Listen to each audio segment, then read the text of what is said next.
നിങ്ങളോ നിങ്ങളുടെ കുട്ടികളോ പഠനത്തിൽ പിന്നോക്കമാണോ, വിദ്യാഭ്യാസം കുറവാണോ എങ്കിൽ പേടിക്കേണ്ടതില്ല. നിങ്ങൾക്ക് ധാരാളം സമ്പത്ത് ഉണ്ടാക്കുവാൻ സാധിക്കും. നമസ്കാരം, എല്ലാ മാന്യപ്രേക്ഷകർക്കും നവഗ്രഹ ആസ്ട്രോ റിസർച്ചിൻ്റെ പുതിയൊരു അധ്യായത്തിലേക്ക് സ്വാഗതം.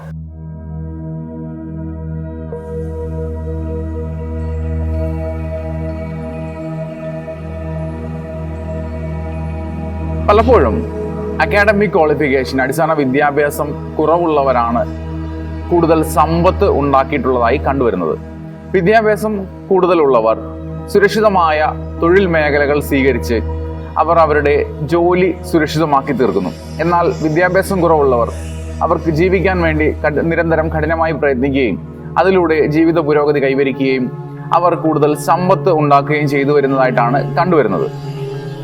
സമ്പത്ത് നേടുന്നതിന് അടിസ്ഥാന വിദ്യാഭ്യാസം ഒരു മാനദണ്ഡമല്ല. അവിടെ അവരുടെ വ്യക്തിഗത കഴിവിനും പ്രയത്നത്തിനുമാണ് പ്രാധാന്യം. പലപ്പോഴും അതിസമ്പത്ത് നേടിയിട്ടുള്ള ബിസിനസ്സുകാരൊക്കെയും പലപ്പോഴും അവർ വിദ്യാഭ്യാസം വളരെ കുറവുള്ള ആൾക്കാരായിട്ടാണ് കണ്ടുവരുന്നത്. ഹൈപ്പർലൂപ്പ് കമ്പനിയുടെ, വെർജിൻ ഗ്രൂപ്പ് ഓഫ് കമ്പനിയുടെ സ്ഥാപകൻ റിച്ചാർഡ് ബ്രാൻസൺ വെറും 4ാം ക്ലാസ് വിദ്യാഭ്യാസമുള്ള വ്യക്തിയാണ്. അദ്ദേഹം ഇന്ന് 425ഓളം കമ്പനികളുടെ ഉടമസ്ഥനാണ്. അതേപോലെ ബിൽഗേറ്റ്സ് ഒരിക്കൽ പറയുകയുണ്ടായി, തൻ്റെ ക്ലാസ്സിൽ വളരെ മിടുക്കനായ ഒരു വിദ്യാർത്ഥി ഉണ്ടായിരുന്നു. എല്ലാ പരീക്ഷയ്ക്കും 1ാം സ്ഥാനം കരസ്ഥമാക്കിയിരുന്ന വ്യക്തിയാണ് അദ്ദേഹം ഇന്ന് ലോകത്തിലെ ഏറ്റവും മികച്ച സോഫ്റ്റ്വെയർ കമ്പനികളിൽ ഉന്നത ഉദ്യോഗസ്ഥനായി ജോലി ചെയ്യുകയാണ്. ഞാനാണ് ആ കമ്പനിയുടെ ഉടമസ്ഥൻ എന്ന്. ബിൽഗേറ്റ്സും ആപ്പിളിൻ്റെ സ്ഥാപകൻ സ്റ്റീവ് ജോബ്സും ഒക്കെ കോളേജ് ഡ്രോപ്പ് ഔട്ടുകളാണ്. അപ്പോൾ വിദ്യാഭ്യാസം, സമ്പത്ത് ഉണ്ടാക്കുന്നതിന് വിദ്യാഭ്യാസമല്ല അടിസ്ഥാന മാനദണ്ഡം, അവിടെ അവരുടെ കഴിവുകളും പ്രയത്നവുമാണ്. ഉന്നത വിദ്യാഭ്യാസമുള്ളവർക്ക് IQ കൂടുതലായിരിക്കും. അങ്ങനെയുള്ളവർക്ക് ബിസിനസ് മേഖലയിൽ ഉണ്ടാകുന്ന പ്രതിസന്ധികൾ തരണം ചെയ്യുവാനോ അതിനെ അഭിമുഖീകരിക്കുവാനുള്ള മനോബലമോ ഇച്ഛാശക്തിയോ ഉള്ളവരായിരിക്കണം എന്നില്ല.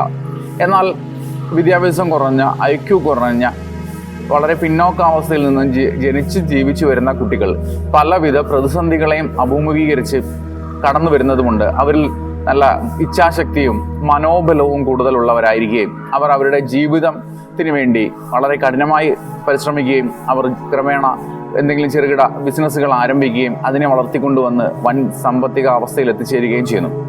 പലപ്പോഴും കായിക രംഗങ്ങളിൽ വൻ വിജയം കൊയ്തിട്ടുള്ളവരൊക്കെയും തന്നെയും വിദ്യാഭ്യാസപരമായി പിന്നോക്കം നിൽക്കുന്ന അവസ്ഥയിൽ നിന്ന് വന്നിട്ടുള്ളവരാണ് എന്ന് തന്നെയാണ് കണ്ടുവരുന്നത്. അവർക്ക് അതിനുള്ള ഇച്ഛാശക്തി ഉണ്ടായിരിക്കുകയും കഠിനമായ അവസ്ഥകളെ തരണം ചെയ്യുവാനുള്ള മനോബലവും അവർക്കുണ്ടായിരിക്കും. എന്നാൽ ഉന്നത വിദ്യാഭ്യാസം കൂടിയ വ്യക്തികൾ അവർക്ക് അവരുടെ ഇച്ഛാശക്തി കുറയുകയും അവർക്ക് പ്രതിസന്ധികളെ അഭിമുഖീകരിക്കാൻ ഉള്ള മനോബലം ഇല്ലാതിരിക്കുകയും പലപ്പോഴും അവർ വ്യക്തിഗത ജീവിതത്തിൽ പരാജയപ്പെട്ടു പോവുകയുമാണ് ചെയ്തു വരുന്നത്. ഇവിടെ വിദ്യാഭ്യാസം കൂടിയവൻ തൊഴിൽ മേഖലയിൽ ഉന്നതമായ ജോലികൾ കരസ്ഥമാക്കും എങ്കിൽ തന്നെയും വിദ്യാഭ്യാസം കുറഞ്ഞ വ്യക്തികളാണ് വളരെയധികം സാമ്പത്തികമായ ഉന്നമന അവസ്ഥയിൽ എത്തിച്ചേർന്നിട്ടുള്ളത്. ലോക ചരിത്രം അങ്ങനെ തന്നെയാണ്. ലോകത്തിലെ പല ബിസിനസ് പ്രമുഖർ തന്നെയും വിദ്യാഭ്യാസം കുറഞ്ഞിട്ടുള്ള, വളരെ കുറവുള്ള വ്യക്തികൾ തന്നെയാണ്. നമ്മളുടെ ചുറ്റുപാടുകൾ പരീക്ഷിച്ചാൽ കായിക രംഗങ്ങളിലും മറ്റും ഉയർന്നു വന്നിട്ടുള്ളവരും വൻകിട ബിസിനസ്സുകാരായി മാറിയിട്ടുള്ളവരൊക്കെയും തന്നെയും വളരെ വിദ്യാഭ്യാസം കുറവുള്ള ആൾക്കാർ തന്നെയാണ്. നിങ്ങൾക്ക് വിദ്യാഭ്യാസം കുറവാണ് എന്ന് കരുതി വിഷമിക്കേണ്ടതില്ല. നിങ്ങൾ കഠിനമായി പ്രയത്നിക്കുകയാണെങ്കിൽ നിങ്ങൾക്കും വൻ സാമ്പത്തിക നേട്ടം ഉണ്ടാക്കിയെടുക്കുവാൻ സാധിക്കുന്നതേ ഉള്ളൂ. നിങ്ങളുടെ ചുറ്റുപാടുമൊക്കെ നിരീക്ഷിക്കുക. വിദ്യാഭ്യാസം കുറവുള്ളവരാണോ കൂടുതൽ സമ്പത്ത് ഉണ്ടാക്കിയിട്ടുള്ളത് എന്നൊന്ന് നിരീക്ഷിക്കുക. അങ്ങനെയുള്ളവരെ നിങ്ങൾക്കറിയാമെങ്കിൽ നിങ്ങൾ ഇവിടെ ഒന്ന് കമൻറ്റ് ചെയ്യുക. എല്ലാവർക്കും ഉപാസനാമൂർത്തികളുടെ അനുഗ്രഹവും കുടുംബ പരദേവതകളുടെ കാരുണ്യവും ഉണ്ടാകട്ടെ. അത് അപ്രകാരം ഭവിക്കട്ടെ. നന്ദി.